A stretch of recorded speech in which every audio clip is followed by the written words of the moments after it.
Junko की चीख उस रात अंधेरे में तो खो गई थी, लेकिन उसकी कहानी अभी सिर्फ शुरू हुई थी। जो कुछ उसके साथ अगले 7 दिन में होने वाला था वो किसी इंसान के लिए तसव्वुर करना भी मुश्किल है। उसे मार मार कर चुप नहीं करवाया गया, बल्कि उसे तोड़ा गया, धीरे धीरे, हर रोज़, हर तरीके से। अगले दिन जब सुबह हुई तो उसके कमरे में कोई रोशनी नहीं थी, बिकॉज़ उस रूम में ना खिड़की थी, ना हवा, ना ही सूरज का कोई भी असर।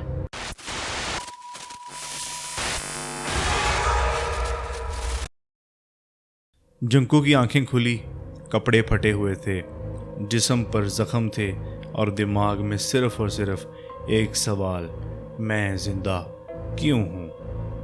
उसे उठते ही थप्पड़ मारा गया और आवाज़ आई, चुप रहना सीख जा वरना ज़्यादा दर्द होगा। जुंको का गला सूख चुका था। वो कुछ कहना चाहती थी, लेकिन ज़बान बिल्कुल मूव नहीं करती थी। उसे पानी भी नहीं दिया गया, बल्कि जब वो पानी मांगती तो कॉकरोच पकड़ के ज़बरदस्ती उसके मुंह में डाल देते और कहते कि तुम्हें इंसान बनने का बहुत शौक़ था ना, अब जानवरों की तरह ज़िंदगी जियो। हर दिन नए तरीके से जुंको को टॉर्चर किया जाता।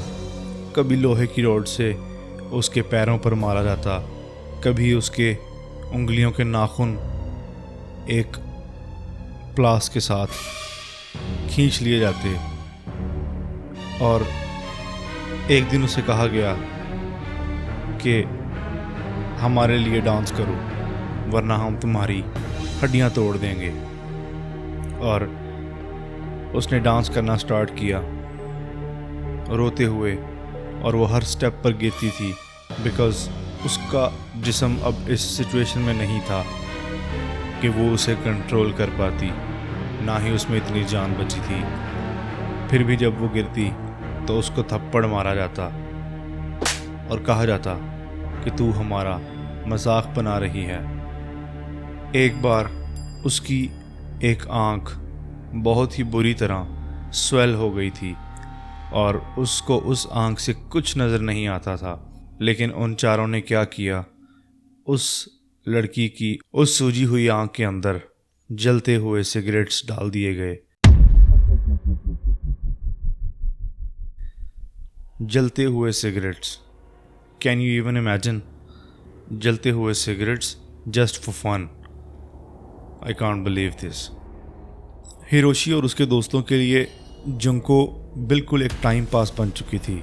ये सिर्फ 4 लड़के ही नहीं जो उसका रेप करते थे, वो अपने दूसरे फ्रेंड्स को भी बुलाते थे और बहुत ही वल्गर लैंग्वेज में बोलते थे, हमने एक माल पकड़ा है, चाहे तो तू भी ले ले।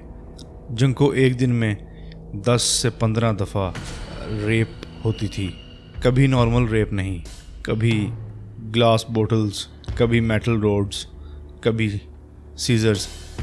उसके प्राइवेट पार्ट्स ब्लीड कर रहे थे, लेकिन उसे किसी ने टच तक नहीं किया, सिर्फ और सिर्फ ज़्यादा टॉर्चर दिया। उसे ज़मीन पे लिटाकर उसकी चेस्ट पर जंप किया जाता था और इतनी बार कि उसकी रिब्स फ्रैक्चर हो चुकी थी। जुंको को सिर्फ फिज़िकली नहीं, मेंटली भी बिल्कुल डिस्ट्रॉय कर दिया गया था। एक दिन उसे कहा गया, आज से तुम कुत्ती हो, तुम चल कर नहीं जा सकती, सिर्फ घुटनों पर चलोगी।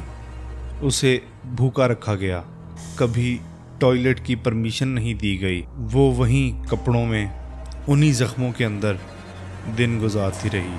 और जब उसे उल्टियाँ होने लगती तो हिरोशी ने कहा, वाओ, अब एक्टिंग भी सीख गई है ये स्लट। जुंको ने एक बार आंखों में आंसू लाए, लेकिन उन्होंने उसकी माँ की तस्वीर दिखाकर जला दी और कहा, अब तो किसी की बेटी नहीं रही।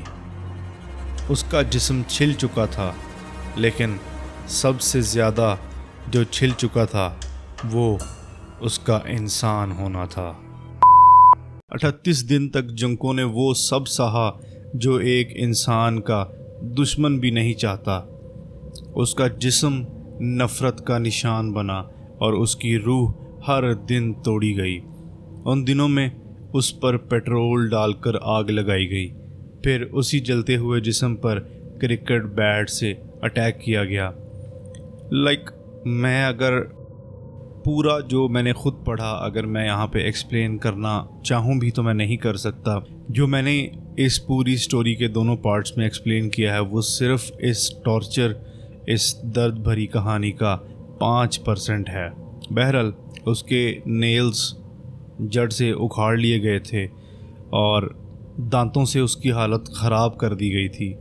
लेकिन जंकू की सबसे बड़ी ताकत थी उसकी खामोशी। वो चीखती ज़रूर थी लेकिन रोकती नहीं थी। वो उनकी आंखों में देखती थी और बस एक सवाल करती थी, क्या मैं इंसान हूँ? उनके लिए ये सिर्फ मज़ा था, लेकिन जंकू के लिए हर रोज़ एक इम्तिहान था। 44th डे पर जब वो बिल्कुल बेहोश थी, बिल्कुल हिल भी नहीं रही थी, उन लोगों ने सोचा कि शायद ये मर गई है और उन्होंने उसका जिस्म एक सीमेंट के ड्रम में डाल दिया और उस ड्रम को एक कंस्ट्रक्शन साइट के पास फेंक दिया और सोचा सब कुछ ख़त्म हो गया। लेकिन रुको ज़रा, जंको फुरुटा का नाम हमेशा ज़िंदा रहा। उसके पेरेंट्स ने उसे ढूंढ निकाला और पुलिस ने उनका केस खोला और जब असल कहानी सामने आई पूरा जापान हिल गया। उन चारों लड़कों को पकड़ा गया, लेकिन लॉ का सिस्टम भी उतना ही अंधा था जितना जुनको के कातिल थे। उन्हें छोटी छोटी सज़ाएं मिली, कुछ तो सिर्फ जुवेनाइल प्रिजन गए और फिर एक वक्त आया जब उनका नया नाम रखा गया, द बीस्ट्स ऑफ सैतामा।